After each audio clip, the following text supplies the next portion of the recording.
Mais nada, eu gostaria de agradecer a presença dos professores Bernardo Recupero, do Lincoln Seco e do Rodrigo Recupero, que prontamente aceitaram participar do debate acerca em relação ao pensamento do Caio Prado Júnior como atividade de lançamento da revista Iskra aqui na USP.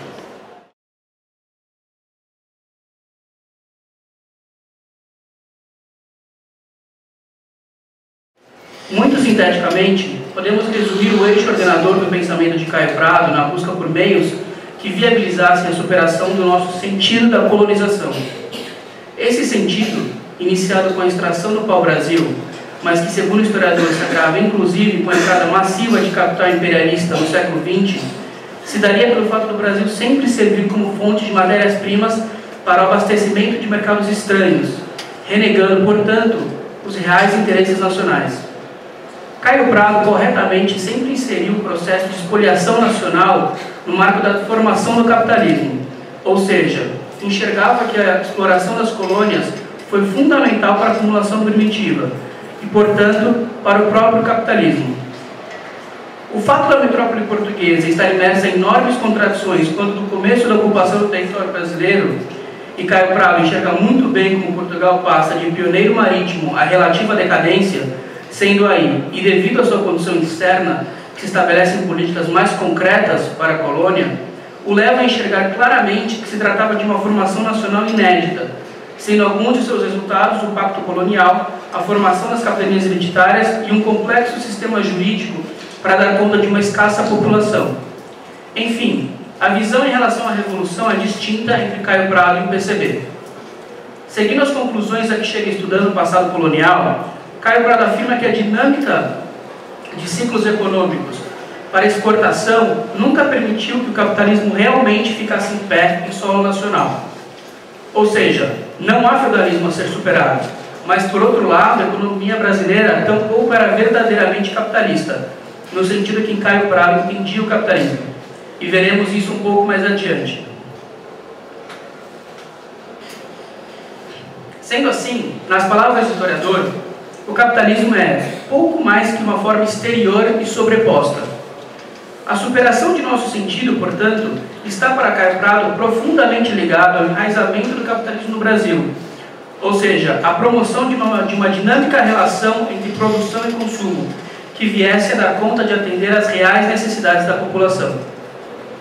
A Constituição e, antes disso, a promoção por parte do Estado de ferramentas que viabilizassem a constituição de um sólido mercado interno é, para o historiador, tarefa urgente, para o qual a política brasileira, perdida entre teorias alheias e ineficácia, baixo nível cultural e um parco conhecimento da realidade brasileira, fecha os olhos. Pois Caio Prado, na falta de uma perspectiva revolucionária que visse na luta pela reforma agrária um meio fundamental da classe operária aliar-se ao povo do campo, no marco da luta por hegemonizar a nação e instalar um estado de transição dirigido por trabalhadores e camponeses, enxergava a divisão das terras através de um processo legal, dirigido pelo Estado burguês, que se iniciasse nos pontos fracos da estrutura fundiária, ou seja, as parcerias.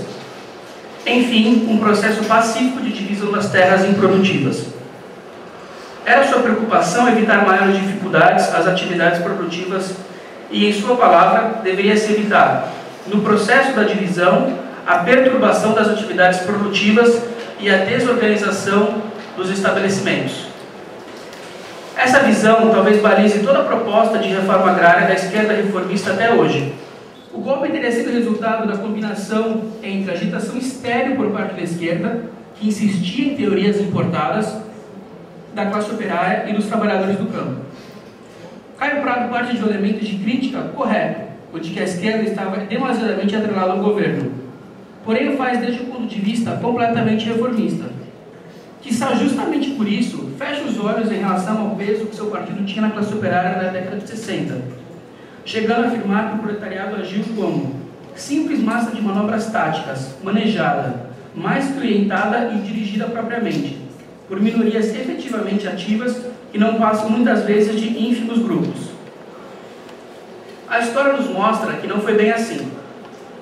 O PCB tinha forte inserção na classe operária, sendo que por diversas vezes a classe operária se chocou contra o PCB no curso de suas lutas, e sua política de conciliação de classes sintetizada na defesa de Goulart, foi o principal responsável pela derrota de uma batalha não dada e a instalação da ditadura.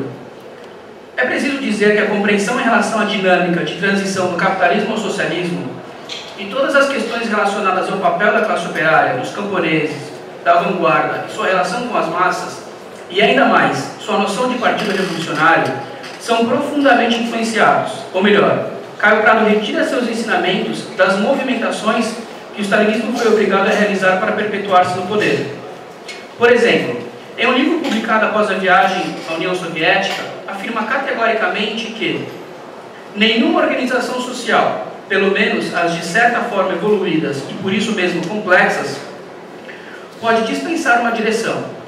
Nessas condições, deverá surgir na própria sociedade que virá, para substituir a sociedade burguesa, uma diferenciação entre o grupo investido dessa direção e o resto da população. A conclusão que Caio Prado retira daí não poderia ser mais clara, quando diz que o socialismo, portanto, nunca passará de um programa. Uma sociedade sem classes é impossível. Isso em relação aos países mais desenvolvidos, e a União Soviética em particular, pois longe de sequer criticar os brutais métodos da burocracia soviética, afirma que é incontestável que o regime soviético representa a mais perfeita comunhão entre governados e governantes. Já em relação aos países subdesenvolvidos, e em particular ao Brasil, apesar das análises de Caio Prado e do PCB em relação às tarefas da Revolução, ambos compartilhavam um acordo estratégico profundo, o de que o Brasil era um país não maduro para a Revolução Socialista. É certo que ao PCB era funcional ter em suas fileiras um intelectual do porte de Caio Prado, e também é correto afirmar que Caio Prado enxergava no PCB um exemplo de dedicação e militância, mas esses elementos não são superiores a esse acordo estratégico. Caio Prado afirma categoricamente: a socialização dos meios de produção é certamente prematura nos países subdesenvolvidos, com seu baixo nível industrial e a larga fragmentação das atividades econômicas. Para o PCB, tratava-se então de organizar os trabalhadores e os camponeses para auxiliar a burguesia a fazer sua revolução e instaurar o capitalismo. Para Caio Prado, partindo de uma análise muito mais sofisticada, tratava-se de aprofundar-se no conhecimento da realidade nacional, aperfeiçoar as instituições políticas, voltar a produção para os interesses nacionais, desenvolver um robusto mercado interno e enraizar o capitalismo, sendo a democracia o regime capaz de dar vazão a essas transformações. Em outras palavras, o aperfeiçoamento do capitalismo pelas mãos da burguesia, que deve sua existência à apropriação do trabalho excedente da classe operária, é o próprio caminho ao socialismo. E essa é uma visão completamente não marxista.